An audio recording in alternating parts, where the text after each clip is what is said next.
Depuis les prémices du chantier, c'est-à-dire à l'automne 2019, un projet nous trotte dans la tête et si on a mis si longtemps à s'y atteler, c'est parce qu'on était complètement perdu sur la conception, la mise en œuvre, le choix des matériaux, de l'emplacement, etc. Au fur et à mesure qu'avance le chantier, on arrive à rendre nos idées plus concrètes et on améliore notre connaissance des lieux, de la maison, de son environnement et de la nature du terrain. Sur le choix des matériaux, au début, notre choix s'était porté sur une cuve souple. C'est moins cher et c'est plus facile à installer. On en avait fait chiffrer une de 40 mètres cubes à 1600 €. Imbattable. Au final, il y a deux choses qui nous ont fait changer d'idée. Déjà, la nécessité de trouver une zone plate pour la poser. Le plat, chez nous, ça court pas les rues. Et le fait que cette zone, on pourrait s'en servir pour rien d'autre que pour poser cette cuve. La zone serait perdue. Ensuite, on était parti sur une cuve béton qu'on aurait maçonnée nous-mêmes, en plot banché. L'inconvénient, c'est le temps. Ça nous aurait pris énormément de temps de la faire. Et au niveau du budget, on en était à plus de 2000 € pour les matériaux, sans compter le béton à couler dans les plots banchés. Donc on a un peu abandonné cette idée. En plus, au niveau budget, il fallait aussi rajouter le produit de cuvelage pour l'intégralité de l'intérieur de la cuve. Ce qui est quand même fastidieux à faire et relativement cher. On s'est donc finalement arrêté sur des cuves béton en préfa. Financièrement, c'est ce qu'il y avait de plus intéressant dans le projet qu'on voulait. On les a payés environ 2200-2300 € TTC pièce avec le transport à notre charge. Mais clairement, ça restait quand même plus intéressant que les cuves maçonnées. Pour le choix de l'emplacement, on n'a pas eu 36 000 solutions. Si on voulait éviter de mettre une pompe de relevage, on était obligé de la mettre en contre-haut de la maison. Pour le choix de la capacité des cuves, on ne savait pas trop où on allait. Donc on s'est basé sur nos factures d'eau annuelles, sur notre consommation.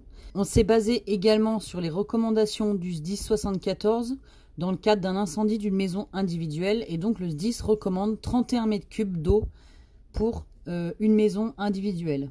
Donc on est plutôt pas mal parce qu'on va arriver à terme à 27 500 litres de stockage.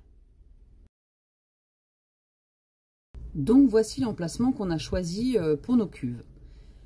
Avec la cuve qui est déjà existante dans le pont de Grange et qui fait 7500 litres. Donc celle-ci, on la conservera. Cette cuve était reliée à la chenot à cet endroit, puis dans un regard en béton où il y avait simplement un filtre pour les feuilles et les impuretés. Et le tuyau qu'on voit là en PVC, c'est le tuyau de trop-plein qui coulait plus ou moins dans la nature. Donc le projet, c'est de supprimer le regard et la chenot, de conserver cette cuve que nous appellerons donc la cuve numéro 3, de la conserver, de la réétanchéifier grâce à un produit de cuvelage, de la nettoyer, de supprimer l'arrivée d'eau qui la relie à la maison et ensuite de venir déposer donc une première cuve béton préfa de 10 000 litres qu'on appellera la cuve 2 et une seconde cuve préfa de 10 000 litres qu'on appellera la cuve 1. Il nous faudra aussi refaire le mur de soutènement de l'accès parce qu'il nous servira ensuite à poser en fait la dalle en ourdi. Alors pourquoi une dalle en ourdi dessus? Tout simplement pour ne pas perdre cet espace au sol en fait. Et on pourra en fait garer des véhicules sur cette dalle, donc sur nos cuves. Donc les inconvénients de ce projet, de ce type d'installation, c'est que les dimensions déjà de l'emplacement sont non négociables. C'est-à-dire qu'on ne peut pas écarter les murs de l'accès ou de la maison. Il faudra absolument qu'on trouve des cuves qui rentrent dans cet emplacement-là. Les branchements en vase communicant, on est obligé d'avoir un branchement en vase communicant entre ces trois cuves, comme si en fait elles n'étaient qu'une seule et même cuve. Puisque l'arrivée d'eau se fera dans la cuve numéro 1, théoriquement. Et le branchement à la maison se fera au niveau de la cuve numéro 3. Donc il faudra absolument que les seuils et les plafonds, si je peux dire, de chaque cuve soient à la même hauteur. Pour minimiser la perte en fait de stockage. Et que toutes les cuves soient toujours au même niveau d'eau. La nécessité d'avoir des vannes en cas de pépin. Il faut que chaque cuve puisse être désolidarisée les unes des autres.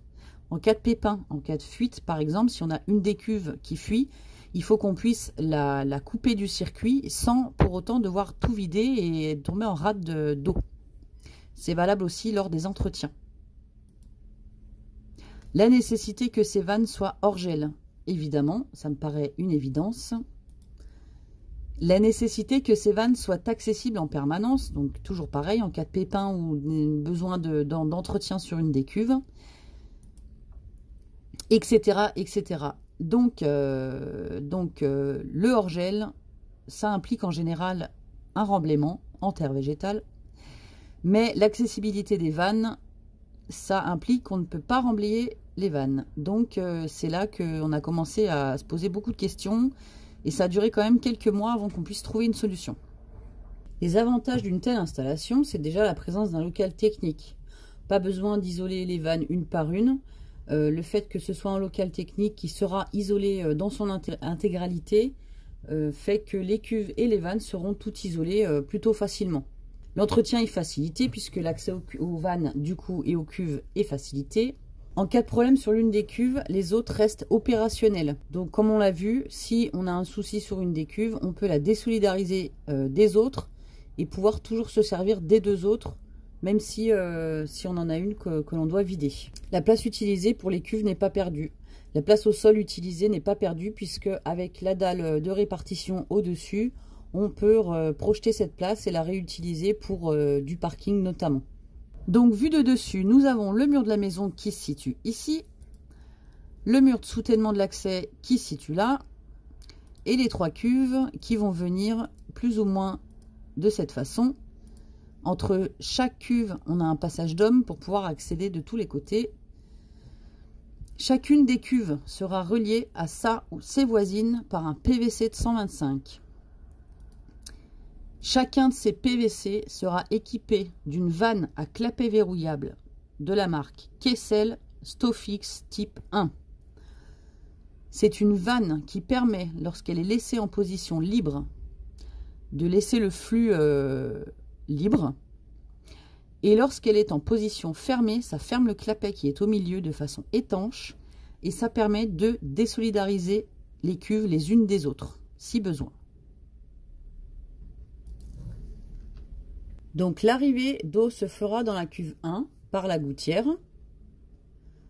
Celle-ci se déversera donc par vase communicant dans la cuve 2, qui se déversera dans la cuve 3, qui elle sera raccordée à la maison. En cas de trop plein, le flux sera libre par vase communicant toujours de revenir en arrière et de s'écouler par le trop plein qui sera également en cuve 1. En cas de fuite,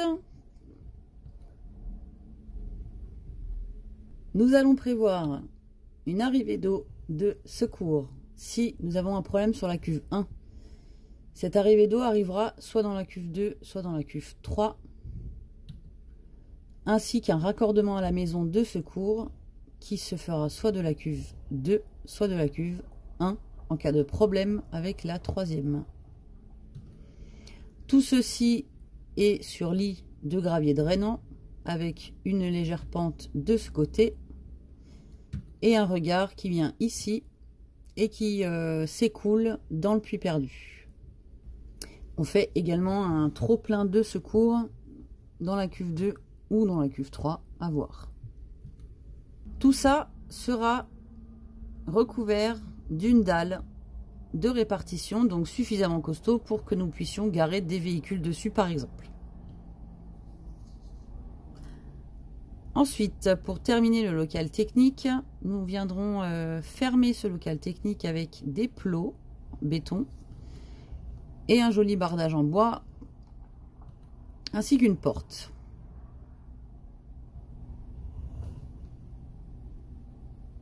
À l'heure où je publie cette vidéo, on en est à peu près à ce stade-là. J'espère que cette vidéo aura pu vous faire tenir jusqu'à la prochaine. Et la prochaine, elle traitera un peu plus en détail de la réalisation du projet, des étapes et du résultat final également.